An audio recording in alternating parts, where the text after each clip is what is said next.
Hello friends, ഞാൻ നിഷ. എല്ലാവർക്കും നിഷൈജു ബേക്സിലേക്ക് സ്വാഗതം. അപ്പോൾ ഇന്ന് വന്നിരിക്കുന്ന ഒരു ഗ്ലാസ് നൂഡിൽസ് സാലഡ് റെസിപ്പിയുമായിട്ടാണ്. കണ്ടില്ലേ, ഇതാണ് ഗ്ലാസ് നൂഡിൽസ്. അപ്പം ഇത് ഒരു പ്ലാന്റ് ബേസ്ഡ് സ്റ്റാർച്ചിൽ നിന്നുണ്ടാക്കുന്ന നൂഡിൽസാണ്. ഇത് പല ഫ്ലേവറിൽ നമുക്ക് മാർക്കറ്റിൽ നിന്ന് മേടിക്കാൻ കിട്ടും. ഒന്നെങ്കിൽ ചെറുപയർ പരിപ്പിൻ്റെയോ സ്വീറ്റ് പൊട്ടാറ്റോയുടെയോ കപ്പയുടെയോ അല്ലെങ്കിൽ അതുപോലെ തന്നെ ഗ്രീൻ പീസിൻ്റെ ഒക്കെ സ്റ്റാർച്ചിൽ നിന്നുണ്ടാക്കിയത് ഗ്ലാസ് നൂഡിൽസ് കിട്ടും കേട്ടോ. അപ്പോൾ ഇന്ന് ഞാനിവിടെ എടുത്തിരിക്കുന്നത് ചെറുപയർ പരിപ്പിൻ്റെ സ്റ്റാർച്ചിൽ നിന്നുണ്ടാക്കിയ ഗ്ലാസ് നൂഡിൽസാണ്. ഇത് തിളച്ച വെള്ളത്തിൽ ഒരു 10 മിനിറ്റ് നേരം ഇട്ട് വെച്ച് കഴിഞ്ഞാൽ മൂടി വെച്ചിരുന്നാൽ ഇത് വെന്ത് കിട്ടും കേട്ടോ നമുക്ക്. അപ്പോൾ അത് വേകുന്ന സമയം കൊണ്ട് നമുക്കൊരു സോസ് ഉണ്ടാക്കിയെടുക്കണം. അപ്പോൾ സോസിന് വേണ്ടിയിട്ടുള്ള എല്ലാ ഇൻഗ്രീഡിയൻറ്റിൻ്റെ ഡീറ്റെയിൽ ഞാനിവിടെ ഡിസ്ക്രിപ്ഷനിൽ കൊടുത്തേക്കാം കേട്ടോ.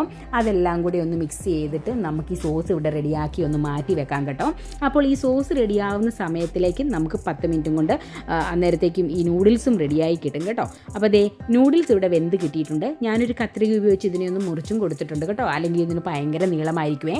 ഇനി ഇതിലേക്ക് ചോപ്പ് ചെയ്ത് വെച്ചിരിക്കുന്ന ക്യാബേജ്, പലതരം ക്യാപ്സിക്കം, ക്യാരറ്റ്, കുക്കുംബർ ഇട്ട് കൊടുക്കാം. ഇനി ഇതിലേക്ക് ഞാൻ ഒരു ഉപ്പിലിട്ട 2 പച്ചമുളക്, നിങ്ങൾക്ക് സാധാ പച്ചമുളകും ചേർക്കാം കേട്ടോ, പിന്നെ കുറച്ച് കൊറിയാണ്ടർ ലീവ്സും കുറച്ച് സിസമി സീഡും ഇട്ട് കൊടുക്കുന്നുണ്ട്. ഇനി ഇതിലേക്ക് നമ്മൾ നേരത്തെ എടുത്ത് വെച്ചിരിക്കുന്ന സോസില്ലേ, റെഡിയാക്കി വെച്ച ആ സോസും കൂടി ഇട്ട് കൊടുത്തതിന് ശേഷം നമുക്ക് കൈ വെച്ച് ഇതുപോലെ ഒരു കൈ വെച്ച് നന്നായിട്ട് മിക്സ് ചെയ്യണം കേട്ടോ. നന്നായിട്ട് കൈ വെച്ച് മിക്സ് ചെയ്താലേ ഈ നൂഡിൽസിലേക്കൊക്കെ ഈ സോസ് പിടിച്ച് കിട്ടുകയുള്ളൂ കേട്ടോ. അപ്പോൾ അതുകൊണ്ട് ഇങ്ങനെ തന്നെ ചെയ്യാൻ നിങ്ങൾ ശ്രദ്ധിക്കണം കേട്ടോ. ഇങ്ങനെ നന്നായിട്ട് മിക്സ് ചെയ്ത് കൂട്ടി യോജിപ്പിച്ച് സാലഡ് ഇവിടെ റെഡി ആയി കിട്ടിയിട്ടുണ്ട് കേട്ടോ. ഇത് കുറച്ച് സമയം എടുക്കും നമുക്കിത് നന്നായിട്ട് മിക്സ് ചെയ്യാൻ. അതിനുശേഷം ഇതിലേക്ക് ചോപ്പ് ചെയ്ത് വെച്ചിരിക്കുന്ന ക്രഷ്ടായി വെച്ചിരിക്കുന്ന കുറച്ച് പീനട്ട്സും കൂടി ഇട്ട് കൊടുക്കുകയാണ് കേട്ടോ. ഇതെല്ലാം കൂടി ഒന്ന് കൂട്ടി യോജിപ്പിച്ച് വളരെ ക്രഞ്ചി ആൻഡ് ടേസ്റ്റി ആയിട്ടുള്ള ഒരു വെറൈറ്റി സാലഡാണ്.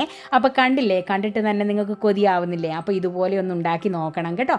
ഉണ്ടാക്കി നോക്കിയിട്ട് നിങ്ങളുടെ ഇഷ്ടപ്പെട്ടാൽ ലൈക്ക് ചെയ്യുകയും ഷെയർ ചെയ്യുകയും ചെയ്യണം. അതുപോലെ നിങ്ങളുടെ അഭിപ്രായങ്ങൾ എന്നെ അറിയിക്കുകയും ചെയ്യണം കേട്ടോ. അപ്പോൾ പുതിയ വീഡിയോ ആയിട്ട് കാണാം. അതുവരേക്കും എല്ലാവർക്കും നന്ദി. Thank you. God bless you. By.